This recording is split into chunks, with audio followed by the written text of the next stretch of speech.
Welcome everybody. Thank you for watching this video today.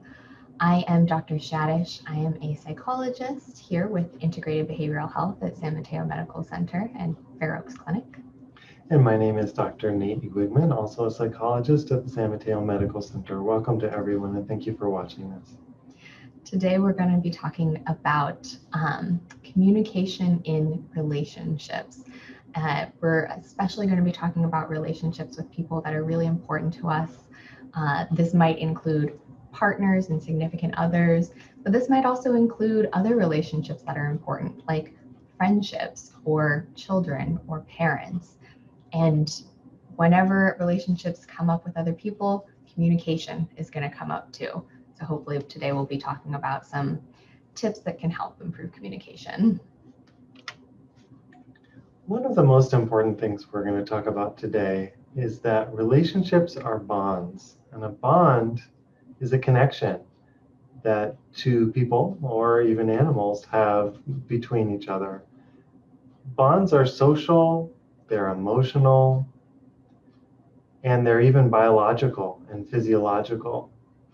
As animals, we have these very important connections with each other. And those are really, really important for our health and their needs that we have to be connected to each other.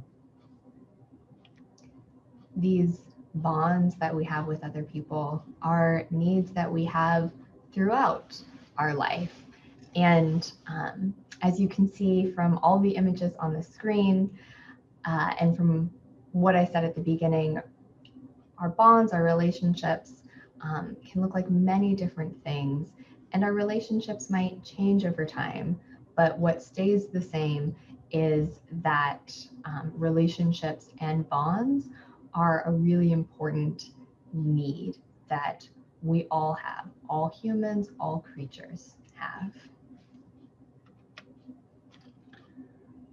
One of the things that's inevitable when you're in a relationship is that there will be conflict.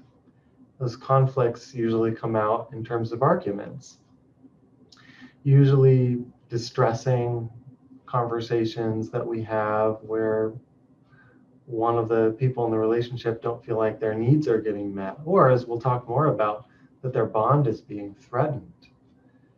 The reason that we chose some of these images is because a lot of times people fight about things or argue about things that actually represent something else.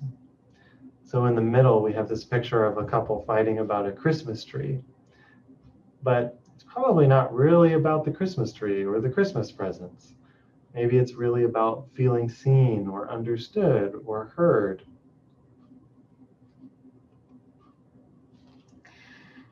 And something that happens when we get into an argument or a disagreement with someone who we really care about, someone where there's a bond in that relationship, is that an alarm goes off inside our body. Every human, every creature, we're born with this fight or flight response, this system in our body that's meant to keep us safe and alive and protect us from danger. And this exact same danger alarm gets set off when our relationship, that bond, becomes threatened, when that bond is also in danger, when we might be arguing about something else that's going on behind the Christmas tree. And that can make these arguments incredibly stressful and incredibly painful. That type of stress and pain that you experience when you're arguing with someone that you really love or care about is physiological. It is something that affects your body. And so we need every part of our body to move towards a healthier bond. That's the idea of this class, is how do we move towards a healthier bond? You can say all of the right things, but if you're not feeling that presence and responsiveness from your partner, you may not be able to move forward. So we really need the heart and we really need the head. We need the right types of things to say, the right behaviors, but we also need that emotional and biological connection to each other that makes us feel safe, that we can move towards a healthier bond. Something that we want to emphasize, to keep in mind in all of these communication strategies that we're going to be talking about, is that you and the other person, whether it's your partner or your friend, whoever this person is you have a bond with, the two of you are on the same team together, trying to solve the problem in front of you. Very often, when we become locked in arguments or disagreements, it starts to feel like it's me versus you, and only one of us can win. And that's not a setup that's going to really support and nurture that bond between the two of us. So we want to try and shift that perspective to remembering it's the two of us trying to solve this problem that's out here, because we're wanting to preserve and protect and really take care of this bond, this relationship between the two of us.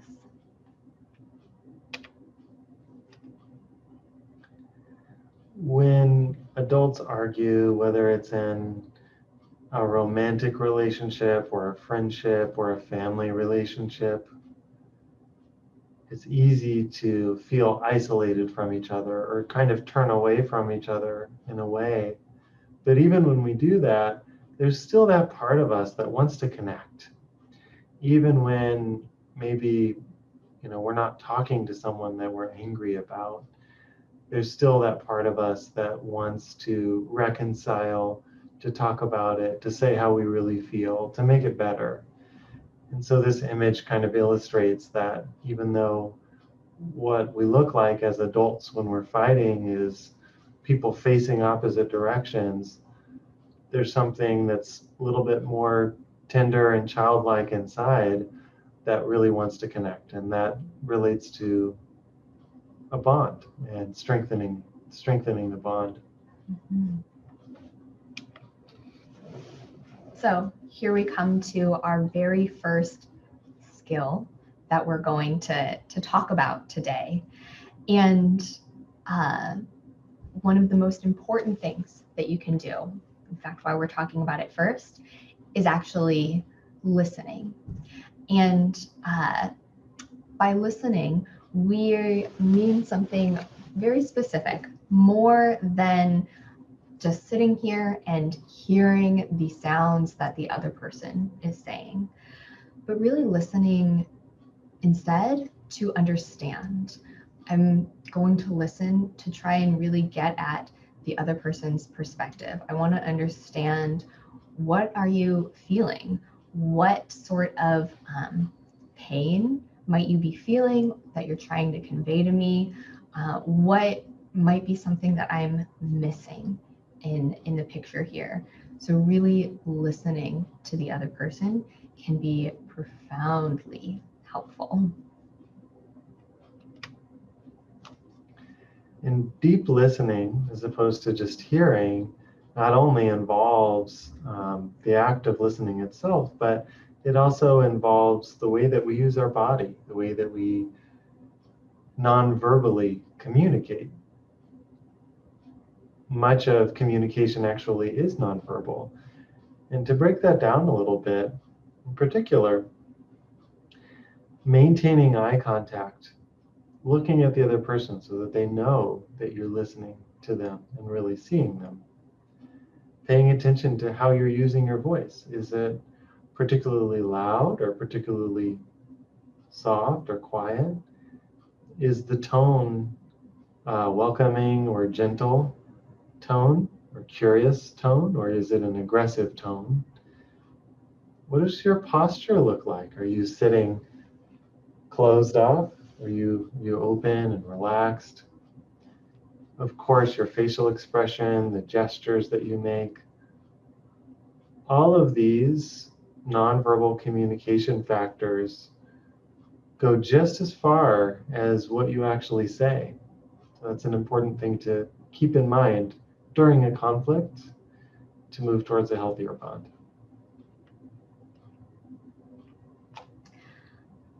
Here is a strategy that can be really helpful when you're really trying to make sure that you are listening and hearing and understanding the other person. So instead of me listening to respond, so I'm listening to try and hear, what can I argue against? What can I win? What you can try and do instead is really listen to understand and to make sure that I've understood what they're saying. I can repeat back what I heard. And whether I do this word for word, I heard you say that you're feeling really frustrated with me right now. Or whether you repeat back what you are understanding of what they're meaning. It sounds like you're feeling really frustrated and really angry and really kind of not sure what to do next. Did I hear you right? Is there something that I missed? You can always check in, but repeating what you heard to make sure you got it correct can be incredibly helpful. Another strategy that can be really helpful is to ask questions. So we're not used to using these types of strategies when we are in conflict, but slowing down and being really intentional can really help reduce the amount of conflict that we actually have. Asking questions shows curiosity, and it shows interest, and it's respectful to do. One thing that's important to keep in mind is it's helpful to ask questions where you don't already think you know the answer. Something that's genuinely curious. For example, I'm really wondering what this was like for you when I said that. Or I'm wondering, what was it that I did that made you as upset as you are now? Or what was it about what I did that made you upset? Curious questions can help.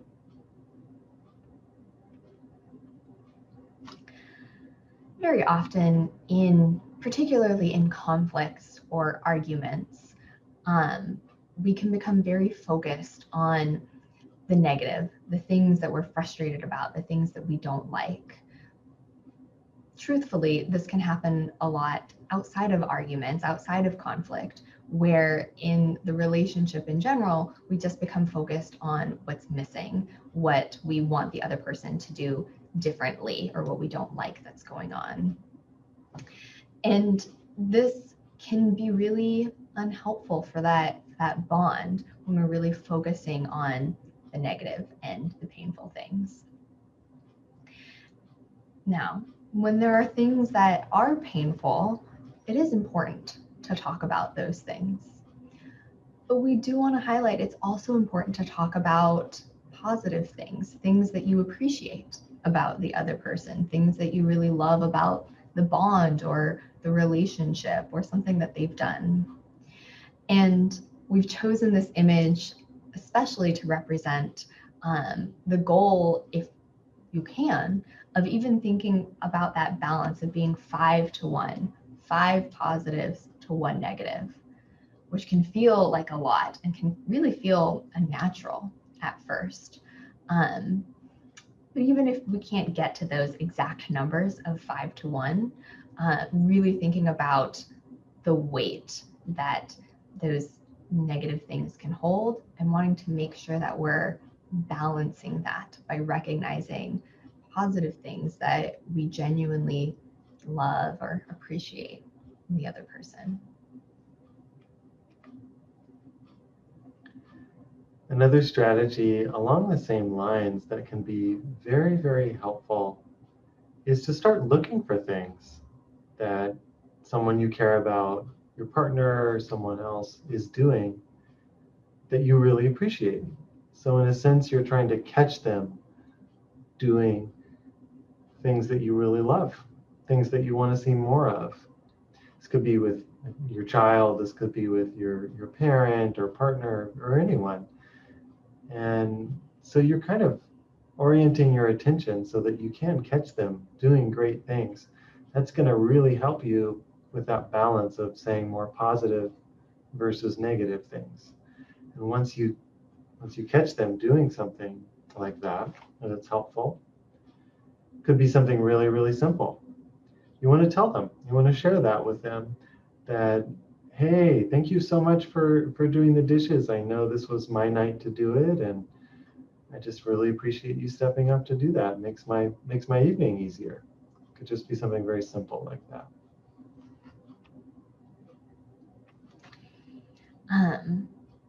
A lot of times when we start to get into arguments or conflict, things can become pretty heated.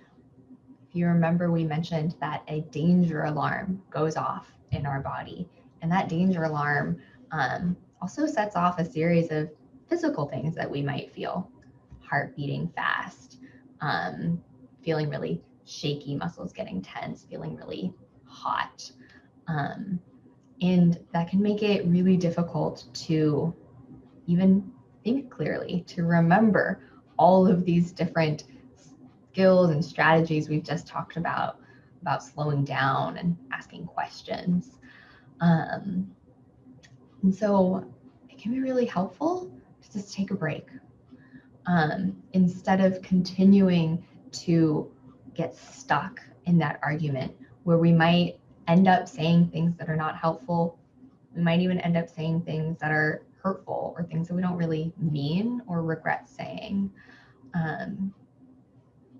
So instead, it's okay to take a break, to walk away from that argument for a moment and to say that out loud, to say, you know what, I need a break right now. I need to take 5 minutes. I need to take an hour, a day. I need to take some time to myself so that we can come back to this conversation, because I know this conversation is really important and I want to be able to get to the bottom of this. And right now I don't think is a time where I'm going to be able to do that really well. And walk away, take that moment so that you can feel a bit more calm, so that you can come back to that conversation, and it can be a conversation instead of an argument, instead of a fight.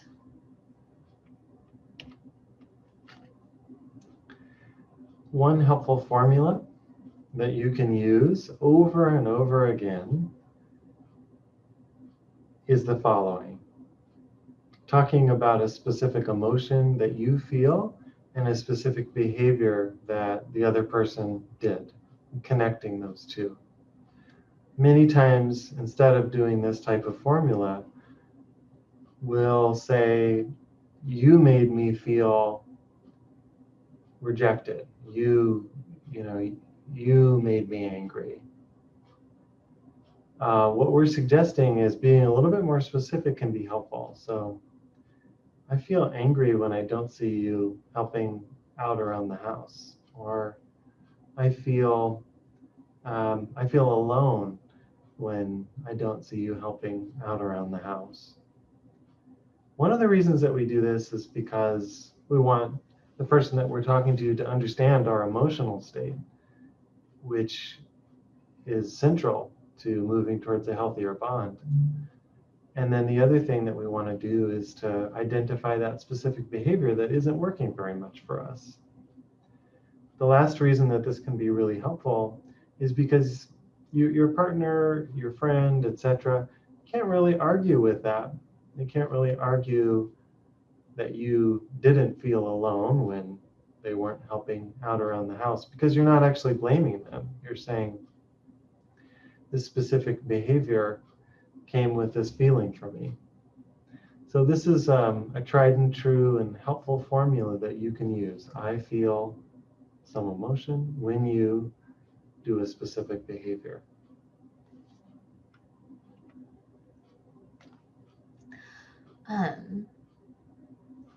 Sometimes in relationships, we can get kind of stuck in these habits of assuming the other person knows what we need, or thinking they should know what we want without us saying anything.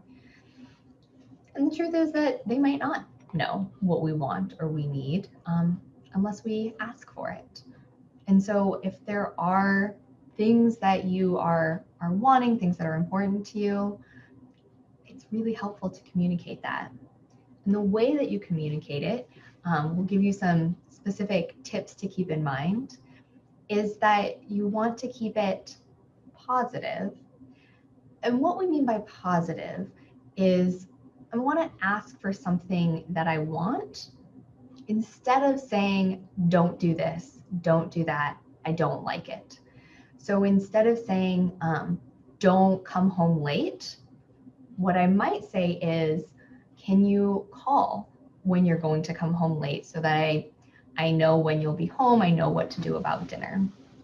So I'm going to ask for what I would like to see instead of saying what I don't like. I want to try and be specific about it too. It's not super helpful to have a request that says something like, I just want you to be better. I just want you to be nicer. I want you to be happier. That's a really big ask, and that can look like all sorts of things, and it might be really overwhelming for the other person. But if I can be really specific, maybe about a behavior, really specifically saying, hey, when I get home at the end of the day, can I have maybe just 5 minutes to myself to kind of unwind, put all my stuff down before we go into talking about our day? That's pretty specific. And that's a little bit more helpful than, can you just give me space when I need space? Because it's hard to know what space means. And finally, I recommend that you phrase it as a request instead of a command. Give me space, leave me alone. These might not be really helpful to hear, but phrasing it like, can you give me 5 minutes? Can you maybe give me a call when you're going to be home late?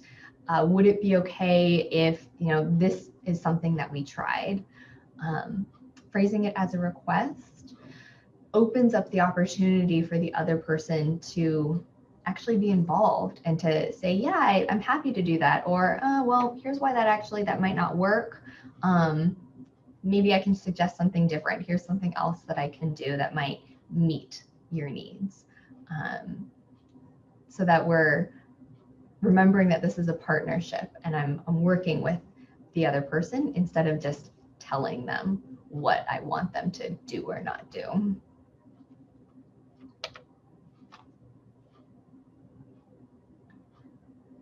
One of the other things that can get lost in relationships of any type is just dedicating time, making time with that person. It's the greatest gift in the world that we have, and to give your time to someone else just shows that you really care about them.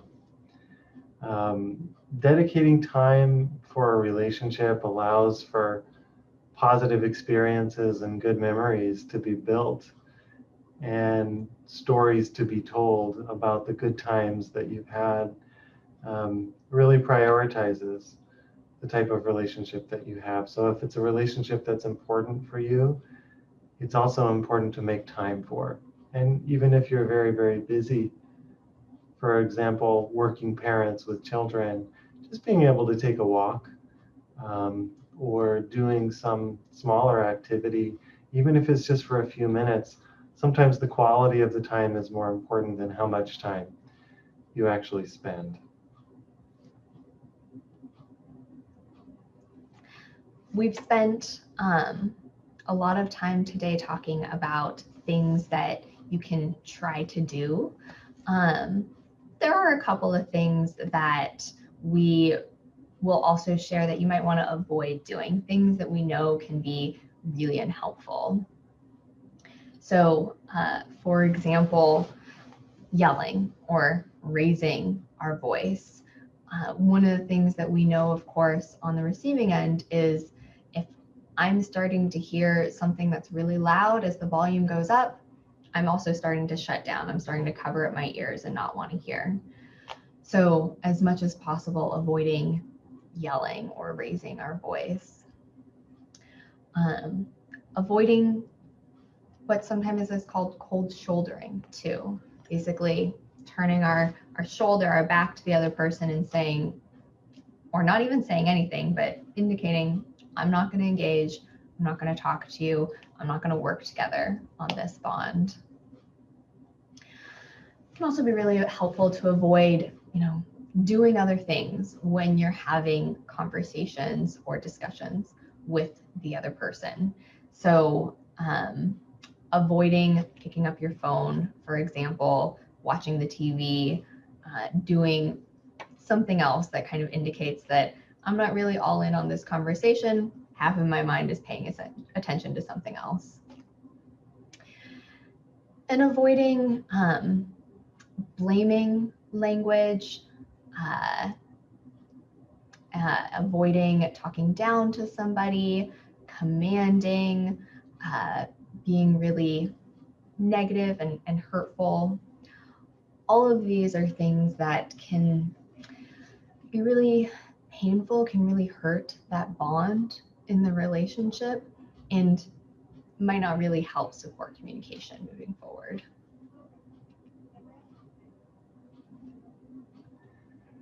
Some of the resources that we have, if you want to learn more about this, some of the books that are out there are really quite excellent. There's a book called Attached that has to do with the bond that we talked about, and learning about the bond and how, as adults, we usually try to relate to people. You can learn a lot about yourself and how you enter into relationships through reading that book.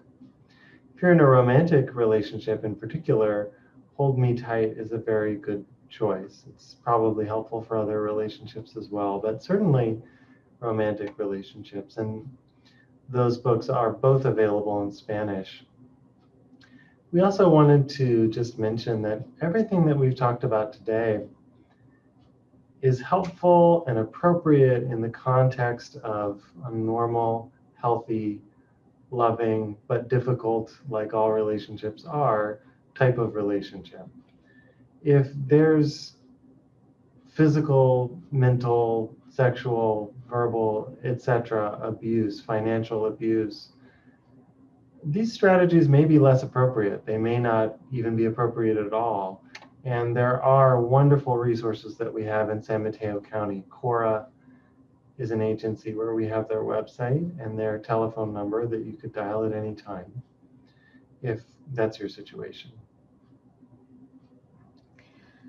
Thank you, everybody, for tuning in and watching this video and this class with us today. We hope that you were able to take away something that was useful and something that you might be able to practice in any of your relationships moving forward.